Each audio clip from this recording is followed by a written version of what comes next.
I was in the public school and she was going to St. Mary's School. And that was the first year that they had junior highs here in Belen.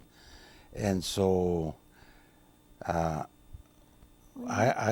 she didn't know me, but I knew her because she was a real pretty girl. So I kept an eye on her. And then when we were uh, ninth grade, Ninth grade, we when went to high school. yeah, and we met, and I remember that We were, she she she always was losing your pencil, wasn't it? yeah, well, I was sitting right in front, the front seat, and he was in right next to me, the second seat. And he looked to me like a real young boy. For some reason, I thought that I was older than him. and he was sitting there, and I always lost my pencils. I never had a pencil, and I turned back and I asked him, "Do you have a pencil?" And he gave me a little bitty pencil like that. He had a bunch of little pencils, and so from there we had And that's what started it. And I thought, wow, pencil. I have to have a pencil all the time. And Anyway, she would ask me for a pencil. it was the eighth grade, and it was an English class, and it was a real strict teacher, you know. Yeah. And so, and he, all he wanted was sports, and he could care less for the classes. And one day he forgot his. Well, he didn't forget it. He just didn't want it. He didn't bring his book, and and I said, "Where's your book?" And he says, "Oh, I forgot it in the locker." And I said, I don't have one. Go get it for me.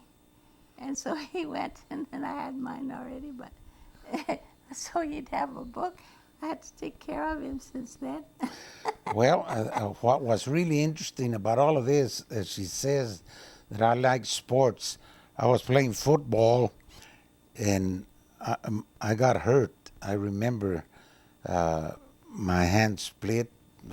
It was real cold, and somebody, I guess, I was trying to tackle, and my hand got hurt, so I couldn't do my typing.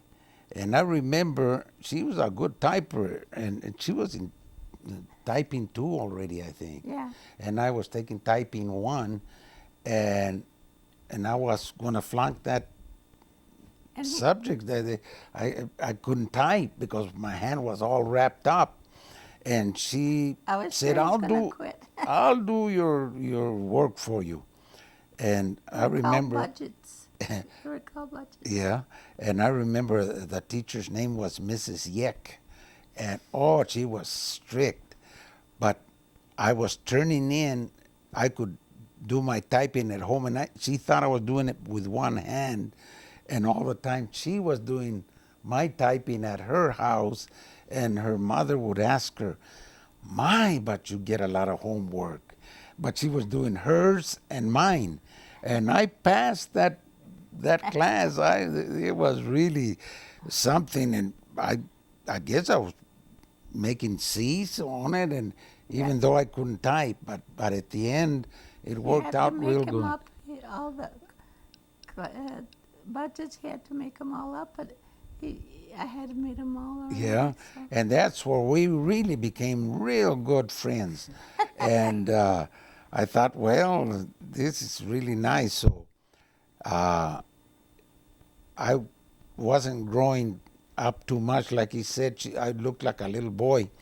So that summer, I had to have a job because it was my junior year, and the next year we were going to graduate, and I didn't have money to buy a suit, so I went to Grand Canyon, and I didn't have a way to pay or go by a bus or train or anything, but I did find a way with my oldest brother, and we hopped a freight train.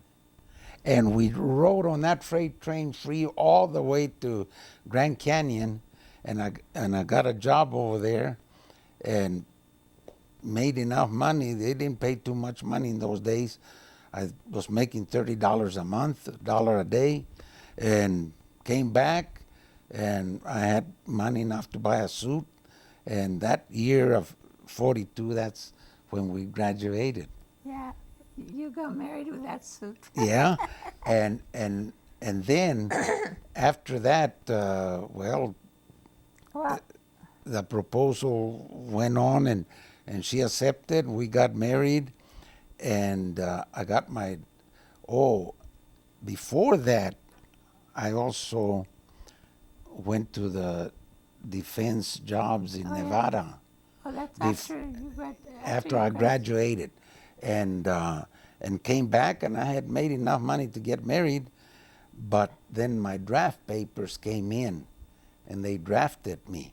And I remember on December 7th of 1941 that my dad, we were in the room, and Pearl Harbor was attacked, and I remember my dad saying, "Well, Ernest won't go to war.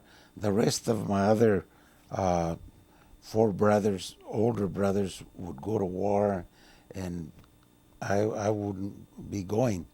And little did he know that as soon as I graduated in 42, I got drafted and went to war, and after that you couldn't go with me, and because He was in the, what do they call those? in the foxholes. No, in the training. Oh, basic training. Yeah, that time I was in basic training when they drafted me, and she was 7 months pregnant. We had been married for what, 7 months. 7 months? Anyway, they gave me an emergency furlough, as I stated before, and came home. After And the baby was born. when the baby was born, they went out in the. We can't We were figure having that. we were having bivouacs Yeah. in the basic training, and I remember this captain going up to my tent and asking me, "Do you know? Are you expecting your wife expecting a baby at home?" I told, "Oh yeah, she's due any time now." She said, "Well, she had a baby and they need you home." So he got me on his Jeep, and we went to town, and I didn't have any money to buy the trip, the ticket to come home on a bus. So we went to the Red Cross, and they loaned me $21, and I got the ticket and came all the way from California to Berlin. And I was so surprised because we didn't tell anybody. We can't still figure how they got to know because, see, when I was going to the doctor, I would tell them, I hope I'm real sick when I have this baby, so they'll let him come. You know, I didn't know what I was talking about. Anyway, I wasn't sick, and we had this at the last minute. My doctor got drafted, and I didn't have a doctor, and I was already overdue. And so we went and found this Dr. Whitwer from Las Lunas, and he was just more or less like a midwife, you know. Like, Just a country doctor. yeah, but that's all that was left. So I went to him, and he says, "Yeah, I'll take care of you." And so when I had the baby, he came and I had the baby, and I didn't. The nurses that I had talked to about him coming, you know. Somebody they- must have told. I don't know. I don't know how it got there, but Yeah. they told him I was real sick, and they let him come. But I wasn't. So he stayed. Well, 7. the Lord works in mysterious ways. That was the He, Lord. the Lord did it, and I could come and came for a 9-day furlough. And while I was here, that's when I went to England instead of Oh yeah, Japan. they changed his. Yeah. And so while I was there in England, we were training and we trained for quite a few months for the invasion of France, and while we were there in England, I remember this friend of mine. We were there might have been others that were married, but he and I were married, and we had a lot in common. And instead of going to town or going out on a pass, we would stay in camp and do exercises and get in good shape because we knew what was coming. They told us about the invasion, but they didn't know when they were gonna go invade, and so he and I were in real good shape when the invasion came after a few months of training in England. And so when we went, they got us on these big boats, and we went across the channel, and You then didn't know you were going to invade, no? no, they hadn't told us yet what was going on, but we could tell because we had our backpacks and rifles, ammunition, everything with us. And so when we got to the Normandy beach, uh, we we knew then this is the real thing, because our boats were shelling Omaha Beach, and we were right there just waiting to so that the barges would take us inland. And so after about a few hours, there was the first wave, and they went in, and almost 100% of them either got killed or wounded. And then the second wave went in, trying to get into Omaha Beach there at Normandy, and they got badly beaten up, and we were the third wave. And when we went in, we had like this story that they had about Private. private Ryan. saving Private Ryan, and that's the closest I've seen to the real thing that day that we went in. And since we were the third wave, the beach was full of bodies, and I remember that we would have to push them out of the way because we all had this May West life jackets, and they were just floating. And in order to get to the beach, we were in a hurry to get to the beach because the enemy was firing right into our barge.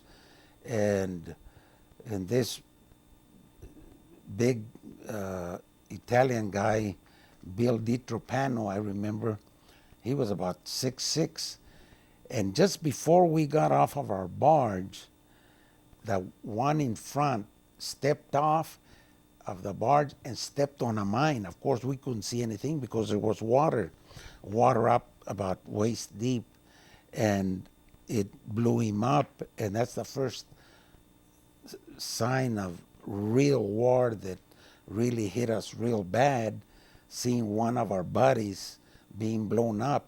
So this 6'6" guy was in front of me, and when he got off, everywhere he stepped, I would step because I didn't want to step on a mine. And I went in, and after I guess a couple of steps, we didn't care who was in front or the side. We just wanted to get out of there because the enemy was shooting at us, and we just pushed those bodies out of the way. And sometimes we were even using them as a shield because bullets were flying all over and hitting everywhere. And when we got up to the beach, where finally got out of the water, we just ran as fast as we could and hid behind whatever we could find, dead bodies or logs or weeds or whatever. And I remember it was already getting dark, and that night there was such a commotion going on that nobody knew what to do, and there nobody to give us orders or anything. And we were almost on our own to stay alive. And I remember I kept crawling up and up as far as I could against the little knolls that were there. And I sort of dug myself against the knoll, and everybody was shooting. And I thought, well, that's not right, because the tracers from the rifle, they could see where it went off. And so we thought that the German army was shooting at us. And then in the morning, when it turned light, we saw a bunch of Americans, mostly all Americans, maybe just a few of the enemy bodies around. And we figured it out that the men were just so excited. They were probably just shooting each other. They didn't know it was too dark. And anyway, from there, we just, it was the next day that our Air Force came in, and they were strafing, and they cleared everything, and we went in. And I don't know, a lot of people, I've read books, but I haven't found any place where even the French were sort of afraid of the Americans coming in, because they had been brainwashed by the enemy that they would show them movies of John Wayne or whatever, and that Americans were just gone crazy. They would shoot everybody. And they told the French, well, they're going to shoot you too, so you better be careful.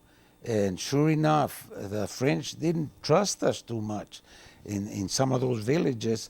But when they saw that we would take a candy bar off of our backpack and give them a fig bar or something to eat, they found out that we were okay.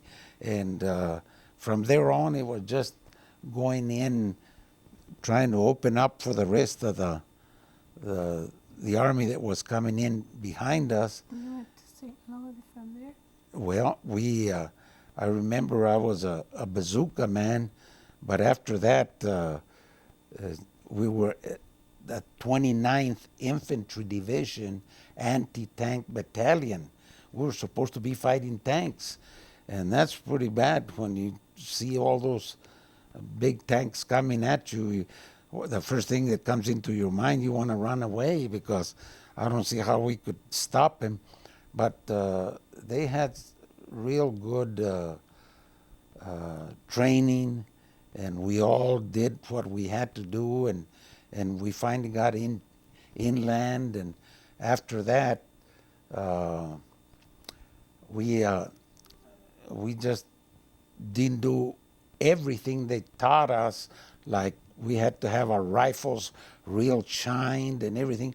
Well, who's going to shine a rifle if somebody's shooting at you and you just hit the ground and feel it full of mud or dirt and everything?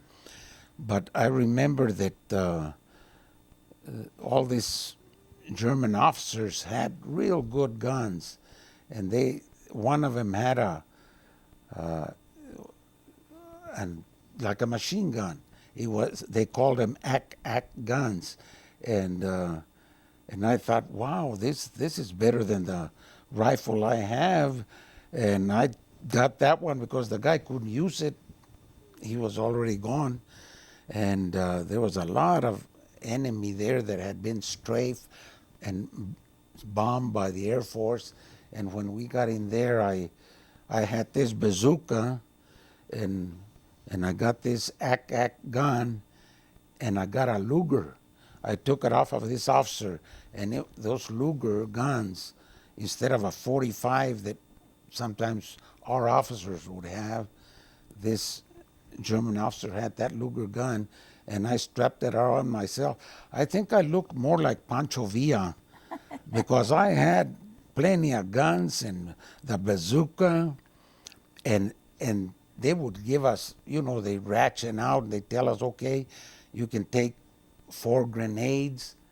And I remember that I wasn't about to run out of grenades, So I had my pockets full of grenades, and and every time that Ammunition. something came up, we used them. We threw them over, and so that was part of the entering into the war in World War II.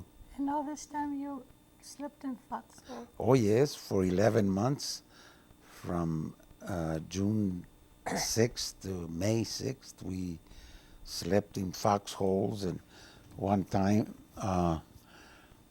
this officer of ours went around a hedgerow, and as he went around, the enemy shot him, and he almost lost all of his leg.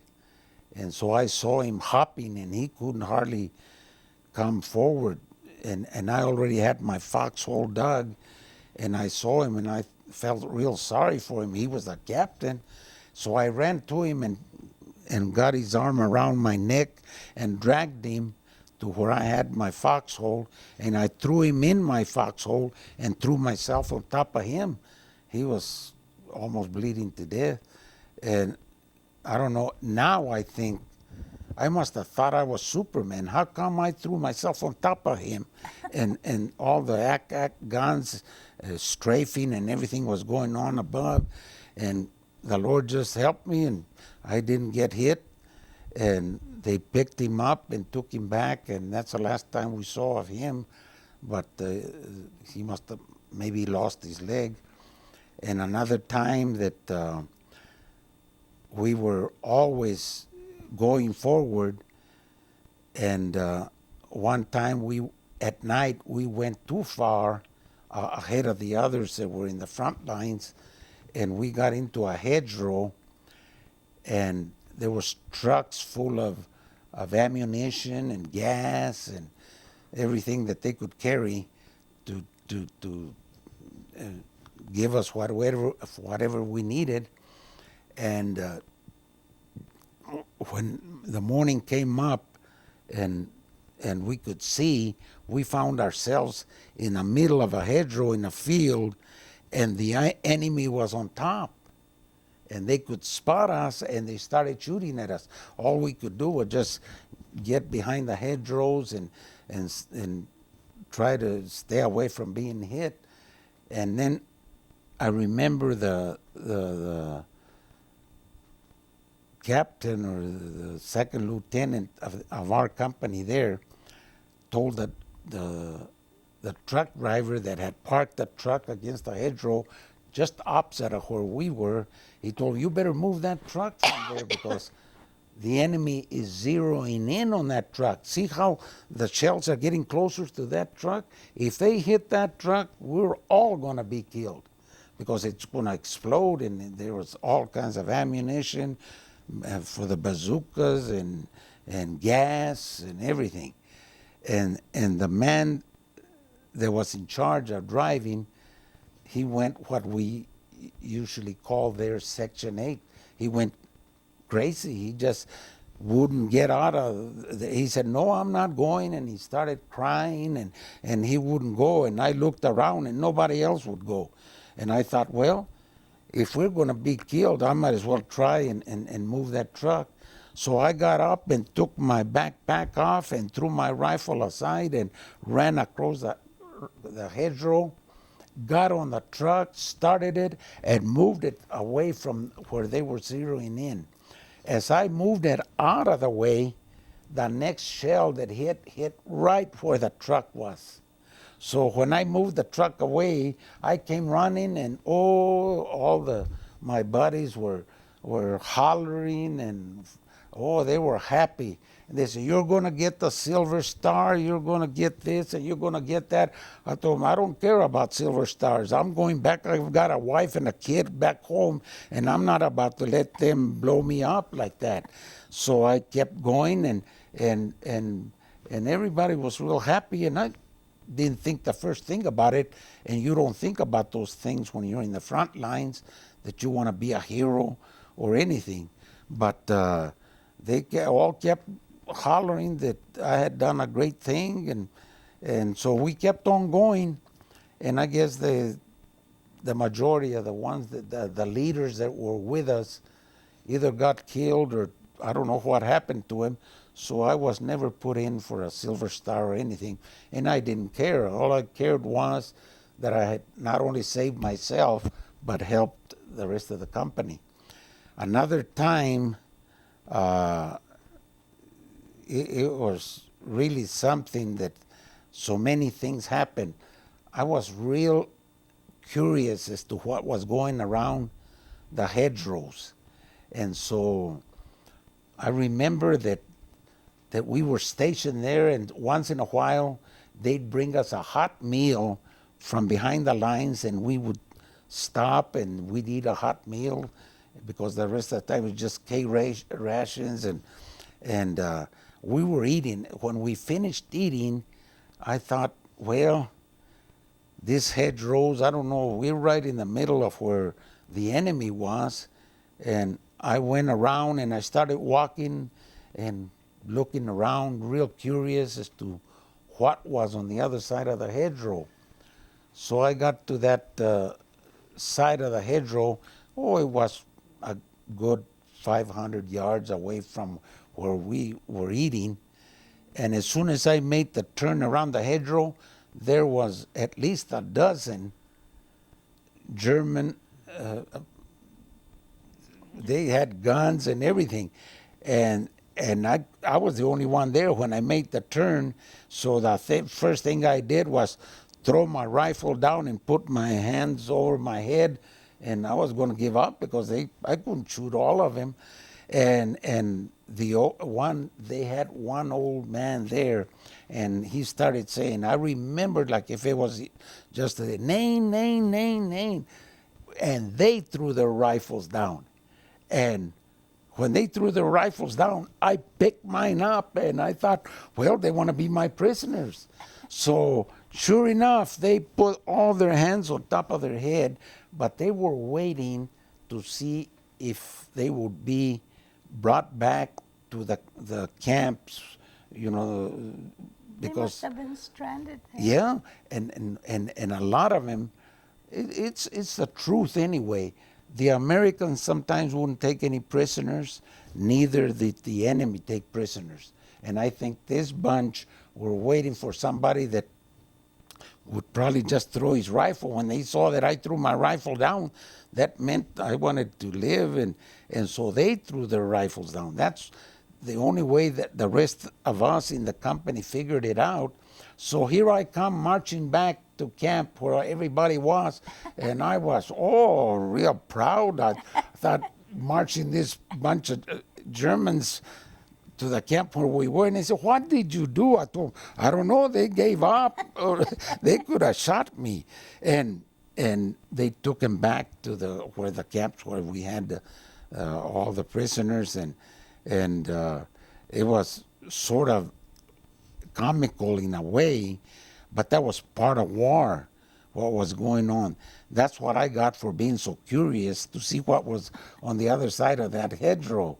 And I found those and brought them. But other times when we would capture SS troopers, and they were the cream of the crop of the German army, we'd catch them, and we were being shelled from every which way, and they would just stand there and sort of laugh at us because we were so scared of being hit. But they were, I don't know what kind of training they got, but they were real strong and brave, and we weren't about to try to be brave like the time that we were behind a company, and this bunch of our men were laying against a hedgerow there, and I came with my bazooka, and I said, hi guys, and I walked, and there was a road right at the edge of the bazooka, and I walked and saw both sides of the road. There was nothing, so I walked back. As I walked back, I heard a big bunch of like Machine gun? Well, it was a machine gun that was up on the hill, but they didn't see me when I walked there. As I was walking back, they saw me, but it was too late. I was already on this side of the road, and they didn't. They could have cut me just like cutting alfalfa with that machine gun. And then I got to this side, and I told the guys, our men that were there, laying there, I told, why didn't you tell me? And they said, oh, we thought you wanted to be a dead hero. And I told, well, we just got here. We didn't know that there was a machine gun up on top of that hill. And they said, well, we're sorry. We've been pinned down here all morning, and we didn't know what to do. And we saw that you were real brave and you had a bazooka. We thought you were going to knock out that German machine gun nest. And I told them, well, we'll do better than that. So we got our bazooka, and they didn't have any, and we went around the hedgerow on the other side, and I guess we took care of business because the machine gun wasn't there anymore when we walked over. But a lot of those things happened, and I remember that sometimes when we didn't have a tank to shoot at, we would see all these steeples and high buildings, and that's where all of these snipers were. And they could see our men coming, and from there they could call and to their artillery, and they would shell us. So every time I saw a big steeple like that, I'd tell my helper, load me up, and I'd get that bazooka and knock that steeple down. I don't know if there was anybody inside, but after that thing hit, there was nobody. I guess it just, all you could see was dust. But I kept on telling the rest of the men there in our company, I want this war to be over soon because I have a wife and a son back home, and I need to get this war over with. We're not going to stay here laying down and just wasting time. And that's what made me kept on going and going. But the Lord really was good to me because I took a lot of chances, and sometimes I figured that's what probably saved me, because I wasn't scared of anything there that was going on, because all we did see there was death, and we just wanted to get away from there. So. And then you like milk? Oh, yeah. One time we stopped, and France is full of hedges, and this bunch of dairy cows were out in the middle of a field. And I saw this big cow, and it must have been a dairy, because these cows, they looked like they needed milking. And I told the guys, well, you guys look out for me, and I'm going to go with my canteen, and I'm going to go milk that cow. And I remember it was a big Holstein cow. And I started going towards the Holstein cow in the middle of the hedge, where it was a pretty good size. I would say maybe 2 acres, where there was nothing but cows in the middle.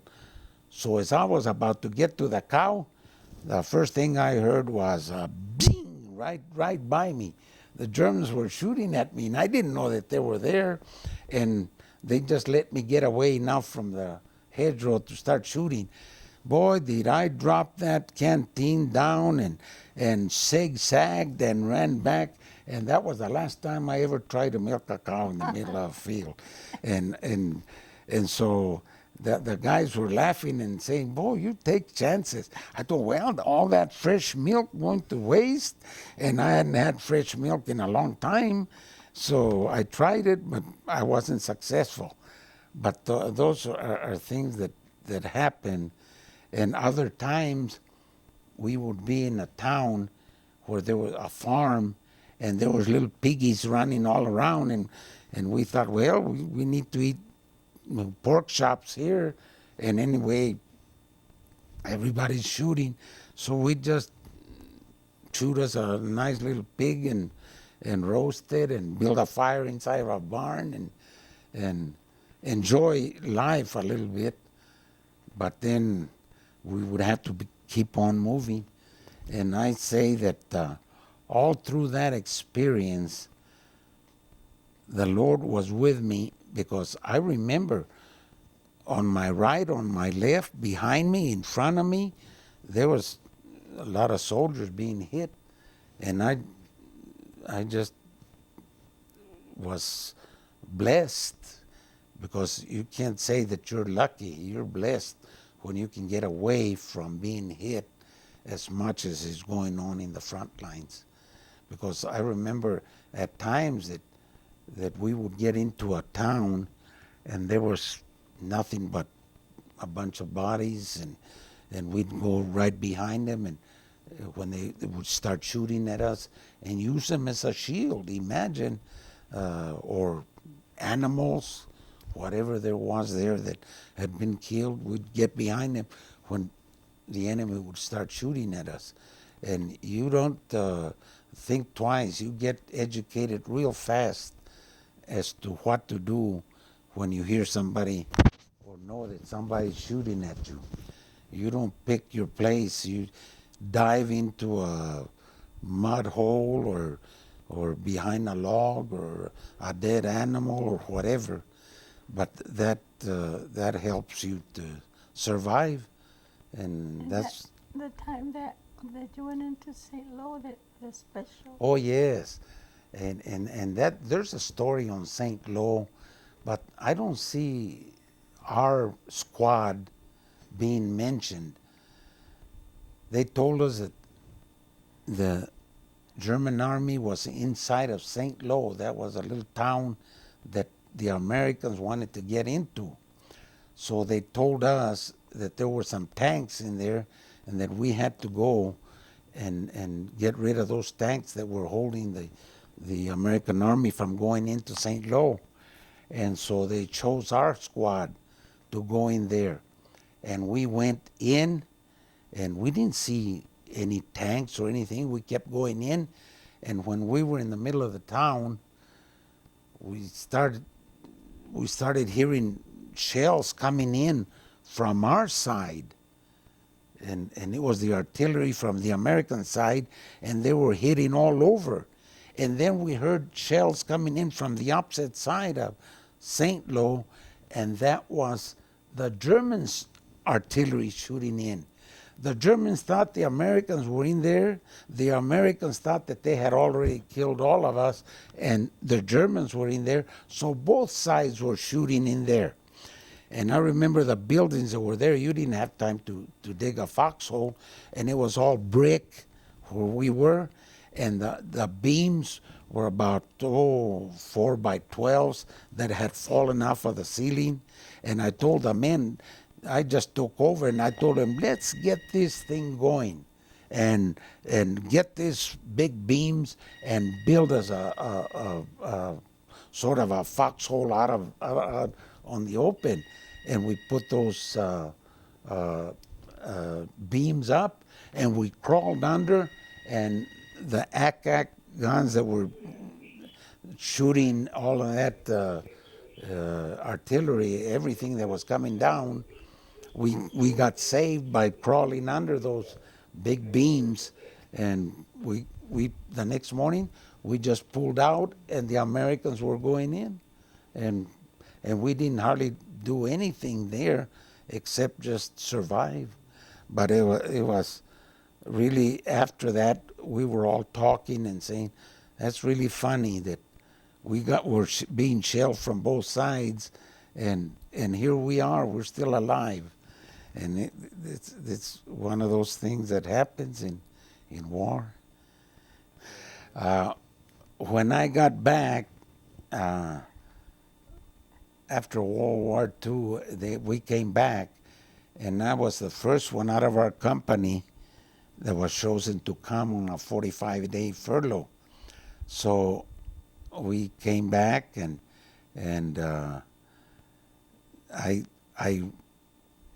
was as one of the ones that was chosen not to be discharged, because they were going to invade Japan. And I was in Kansas City, Kansas. After I came back, I went back to Kansas City, and I was training a lot of the men there for the invasion of Japan. And there was a bunch of us there that were chosen that we were going to have to go back and go into Japan because we had all that experience.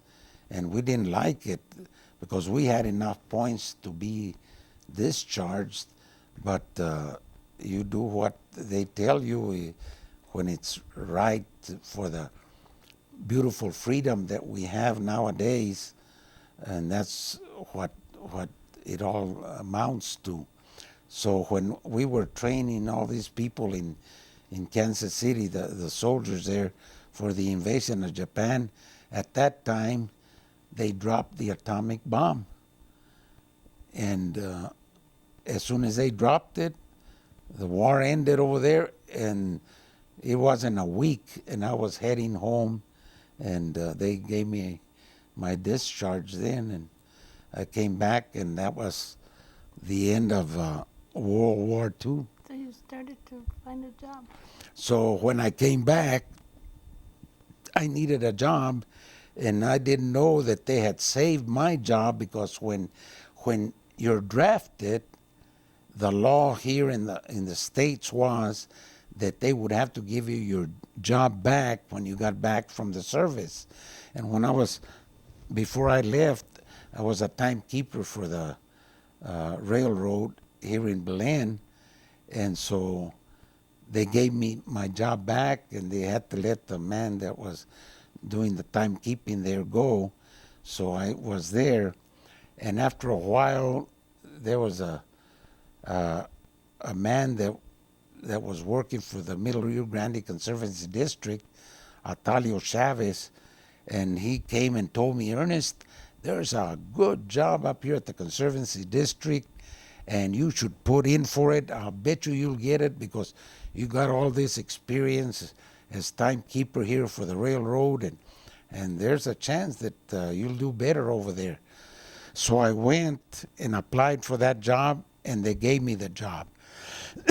But I didn't like it too much because I was a field clerk, like a secretary. I just came back from the war, and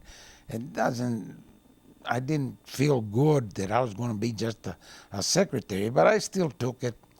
And while I was there was a lot of things going on, and since I was always real curious, I wanted to learn more jobs. So I learned how to do the watermaster job and the superintendent's job. And about 6 months after I was there as secretary, they let the watermaster go, and the superintendent told me, do you want to take the watermaster job? It's a very hard job because farmers don't have water, and sometimes they get excited and they want to come at you.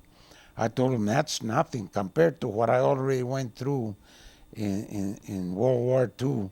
That won't be nothing. I'll take it as watermaster. And I took it. And while I was watermaster, the superintendent we had was real elderly, and he couldn't do too much. So I was doing his job and my job, and then about 5 years after that, the Bureau of Reclamation took over. And I was watermaster, and they told me, well, we're going to send a man from Amarillo, Texas, to take over as superintendent in Belen, and you're going to have to train him because you already have the experience. And I told him, no, I don't think it'd be fair for me to know the job as superintendent and to send somebody so I could train him to be superintendent. I don't think I went to the war to be discriminated this way. And so I told him, well, you can send the man that you're going to send from Amarillo to be superintendent in Belen, but I'm not going to be his water master. I'll just go look for another job. And I remember the project superintendent coming to see me personally. He said, "No, no, no, no, Mr. Sanchez, you don't have to quit. We'll make you superintendent." And I thought, well, that's more like it. And I became superintendent. And after the Bureau of Reclamation was here for 20 years, they had completed their contract with the Middle Rio Grande Conservancy District, and so they turned it back to the Conservancy District. And those of us that had enough time to retire, we were going to retire, but they told me, no, we wouldn't want you to retire. We would like you to be a district superintendent in Albuquerque for the whole Middle Rio Grande Conservancy District area. And so I got that job as district superintendent. And just a few months after that, they found out that I could run that job. So they got the general manager for the Middle Rio Grande Conservancy District retired, and he got out, and they gave me the job as general manager. So I was general manager there until I retired, and then came back home, and at that time I didn't feel like I was old enough to be without a job, so I went to work with Yogi. That's our youngest son, Albert. He was building these roads all through Las Maravillas and working for the VIA, Valley Improvement Association. So they hired me with him, and we started building roads and doing odd things. And then after that, I got hurt because I was inside of a truck keeping time of trucks that were hauling gravel, and a big bulldozer that was on top of the hill didn't have brakes and came down and hit the pickup where I was in from behind, and I got hurt. They thought I had gotten killed, but after the dust settled, I was well and alive, and except for my back, but I had to have surgery on my back after that, and did good. And since then, we just been doing different things and just enjoying life. But the best and most important thing of all is that we joined different places where we were. After I retired, we went to live in Santa Fe and worked and stayed there for a while. Then after that, we moved to Pueblo, Colorado, and spent some time over there. And after that, we moved to Las Cruces and spent many years over there. And we finally ended up coming back to Belen, and here we are at Las Maravillas, enjoying life. Well, while I was still working for the Bureau of Reclamation, they needed a manager in the Dominican Republic. And so they came and interviewed me and found out that I would qualify to run their irrigation in the Dominican Republic. And they paid money, lots of money.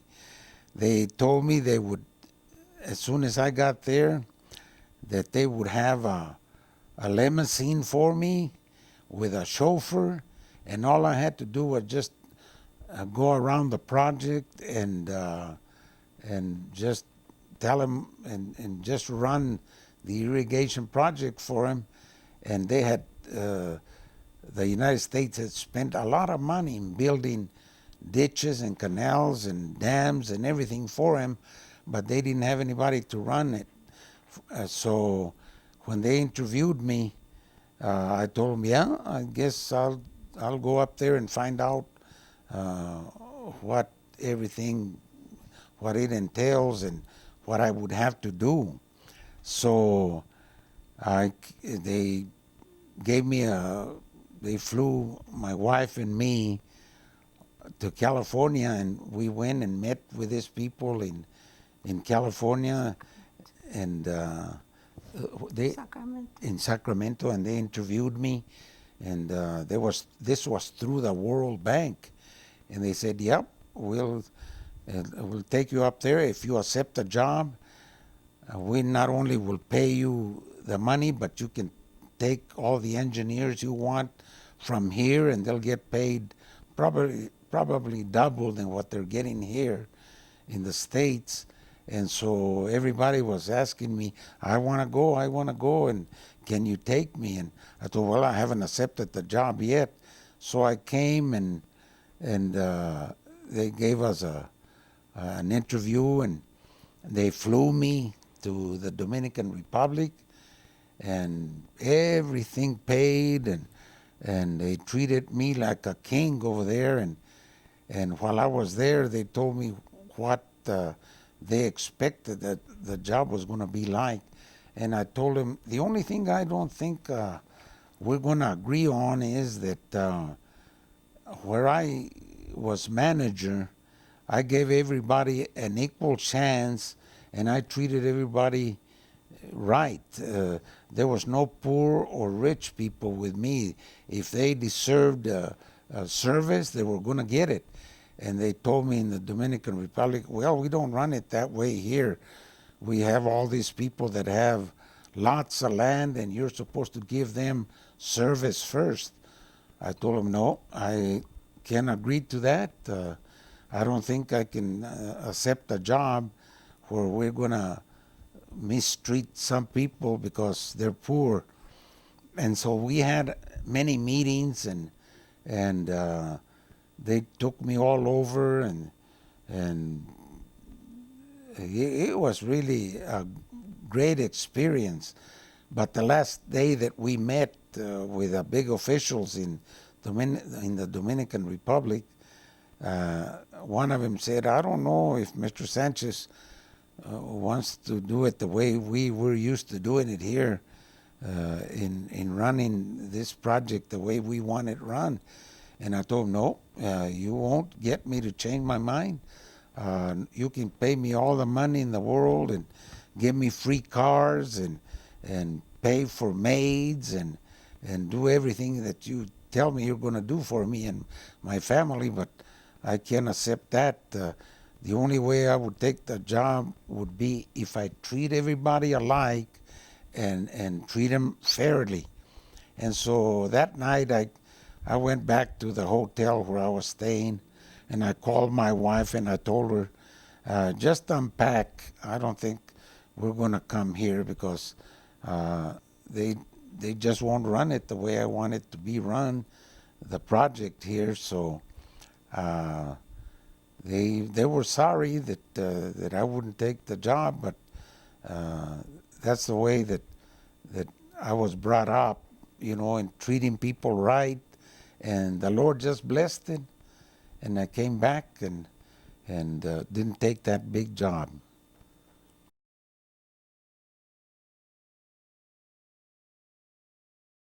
Right after he came, uh, I was living with my mother, and Ernest, the oldest, was used to living there, and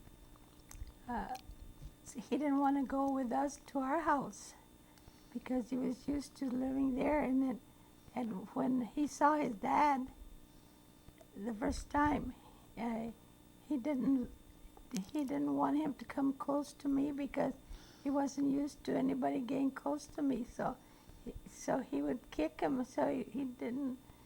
The only way that he could hold him is to tell me to go to at a distance, and then he'd said, "Let's go get your mom," and so they they would come and get me, and that's the only way he could hold them. But later they became the best of pals. And then after that, we got Sylvia, and Sylvia was a little fat, so she was she was like just as wide as long, and we were all happy with her. And uh, uh, she was always very Active. yeah, and self-sufficient. She was just uh, she wanted to do things her way, and so she learned how to walk at 10 months, and then she trained herself to go the potty at a year. But by the time she was a year, she had trained herself, because I wasn't going to try to train her that early. And then at a year later, a year and 2 months later, we had another girl, Audrey. And uh, Audrey was more like she was more like a tomboy. She didn't like doing things in the kitchen. She liked to go out there and work with the garden and stuff like that. And then a year and a half or so later, we had Andy. And Andy,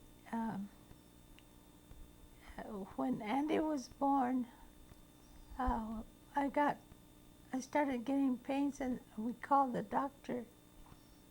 And the doctor came, and the doctor said, "Oh no, this baby's not going to be born yet. It'll probably be tomorrow."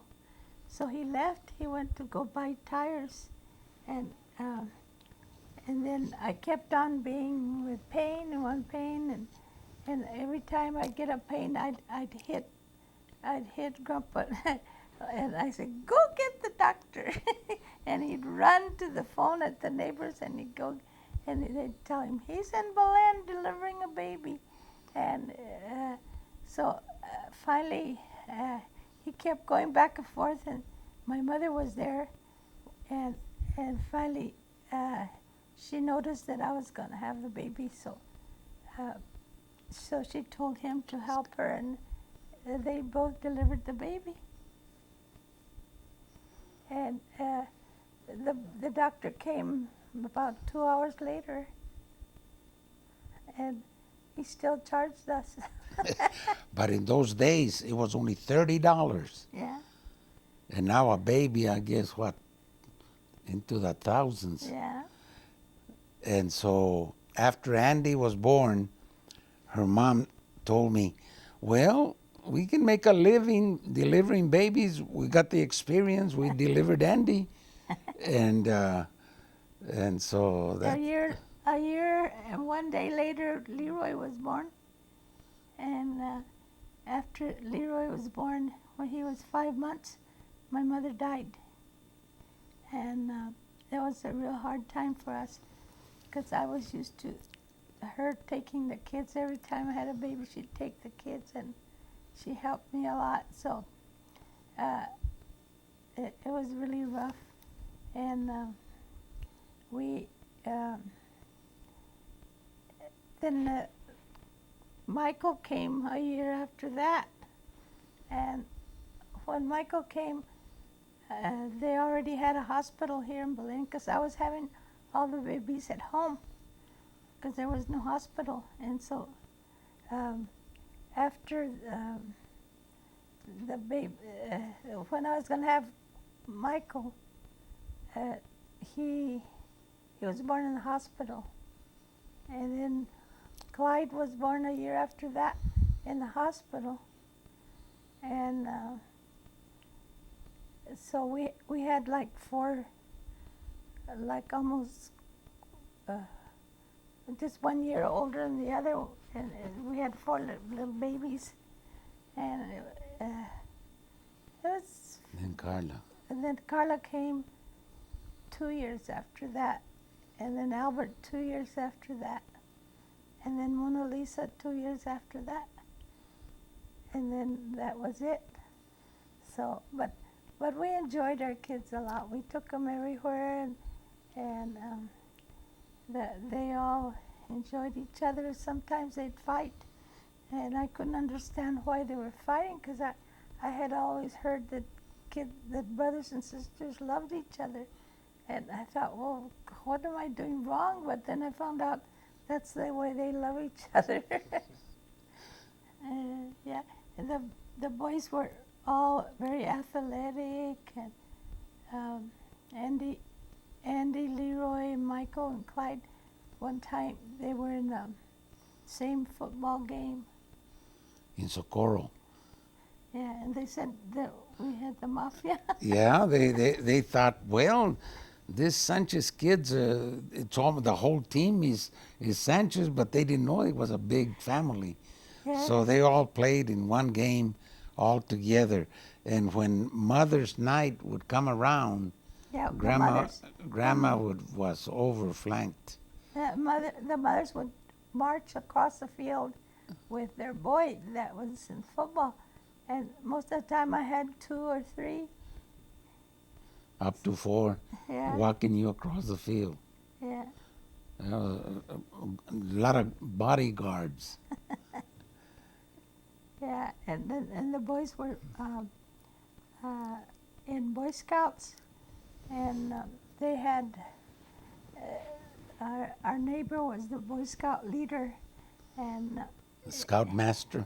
he was a yeah, and and they went into they would go camping, and I'd bake 45 dozen cookies for them when they went camping, because there was about 45 of them, and uh,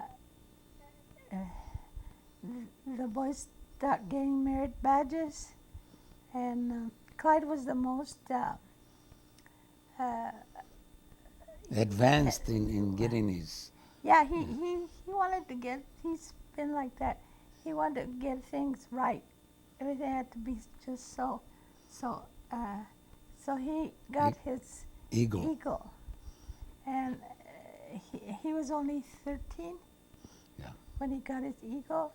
And, but I think about 2 or 3 months later, all the rest of the boys got their eagle together. Andy, Leroy, and Michael. They got their eagle together. And then they invited the Scoutmaster, since it was a big thing for 3, almost 4 in a family to get the Eagle Scout Award in one ceremony. They brought the Lieutenant Governor of the state of New Mexico, and he came to Belen, and it was a big thing, and they thought that they had broken a nationwide record of that many eagles in one family at one time, and we didn't think it was nothing, but we always had 40 and upwards of Boy Scouts at our house, and besides that, all the neighbors were always there, because the boys were real, like Grandma says, athletic, and they wanted to swim, and they built. We all built our own home swimming pool, and they taught swimming, and while the boys were growing, they all had their 4-H gardens, and they take their stuff to the county fair and also the state fair, and they were really into doing the That right was thing. part of their Eagle project. Yeah. And the boys liked to build doom buggies. That Andy and Leroy had made doom buggies, and they would ride all over the ditches, and it was, I was afraid they were going to get killed, but they didn't. And first they built one of those bikes, a double bike, way up high. What do you Yeah. call them? You know, one of those real tall bikes With the 2 seats? with 2 seats. Yeah. But they were way high, you know. They had to climb something to get on them. They like to build things. Um, We'd always go camping together, and since the family was so big, even when Audrey was in Michigan, we go visit her, but we would go in a camper and sleep out, and they didn't mind it. It was just like a picnic for them and yeah, the whole I family. would cook the whole way. I'd cook and then I'd tell them, find us a tree so we could eat. Or a rest area. Yeah, and so uh, that way they ate food that they didn't get sick because they ate the regular food. And we, we enjoyed it. The first time we ate chicken fried, Kentucky Fried Chicken was in one of those trips. And we thought that was the best thing we ever ate. They were real good eaters. They'd take 5 sandwiches to school each, and they would make them in the morning. Each one had his turn, and when it was Andy's turn, he would just put 2 slices of bread and a piece of meat inside.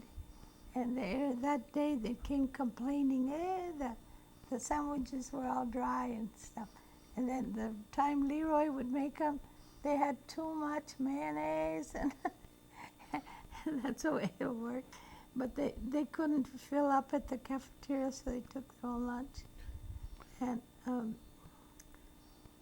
the girls weren't bad at eating either. They were big eaters. I had to cook enough for 11 people, but I think it was more for 22. I had big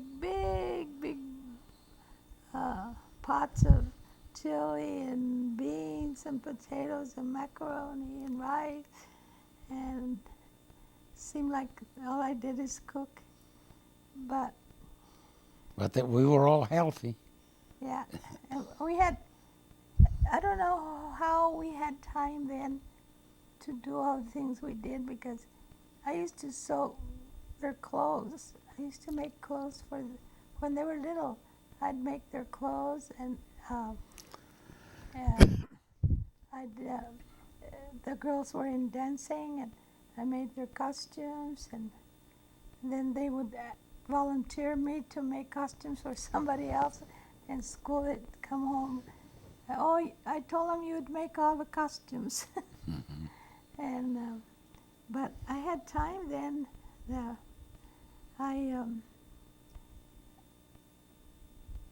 I had time to. I had a little brownie. What do they call them? It's Oh, like Girl Scouts, but they got brownie scouts. They were girls, and they'd come over, and now I meet some of them, and they remember that they came over, and I was just overwhelmed with all the kids, and they would come in, and I don't know what I taught them, but they said they learned how to cook. And then after that, when the kids all left, I felt real bad, because it was like an empty nest. You know, it was. I felt real lonely. or something, and so this lady asked me to go to a Mary Kay party, and then she said that they'll fix your face, and I said I don't want to go. I don't use makeup, and then she said, but just go and just for the fun of it, to meet with other ladies. I said, okay, I'll go, but I'm not buying anything. And so we went to the party, and they put all this stuff on me, and I looked so good after that. And I started to want to buy everything. And they said, no, you don't have to buy it. Yeah, but I want it. So I became, soon after that, I became a Mary Kay consultant, and I sold Mary Kay for 10 years. I was, I got a lot of medals and stuff. And another thing I did was, I belonged to the Extension Club. It's an extension of the university uh, for home, for ladies with homemakers. And I was treasurer for that, and then I was council chairman for that. And it kind of gave me an out. You know, it was nice. And your ceramics. And then after that, Sylvia met this guy, and I thought, oh, she went to work at the courthouse, and I said, you're not supposed to, those guys out there aren't any good. You better not even look at them. And then when she was going in between, in the summer between school, and then that summer she came home and she says, oh, there's this guy there. And I said, I told you not to. And she says, but he's not from here, he's from Albuquerque. And so I wanted to know who he was. So I heard that his mother went to ceramics. I didn't care for ceramics. I really didn't interest me, but I went so I would know who he was. And so I went, and I fell in love with ceramics too. And I taught ceramics for 30 years. I volunteered most of the time. And You taught ceramics in Las Cruces, in Pueblo, yeah, and in Berlin, in Belén. and in the VIA here. So we've had a real full life. And we just enjoy just letting people know that it's nothing that we did. God did it all. We give him all the praise, glory, and honor because he's been so good to us and to all of our children and grandchildren and great-grandchildren. And that's why that when they ask us, well, how can you keep on going, after you reach 80? It's God. It's got to be God that keeps you going, and that's why we give him all the praise.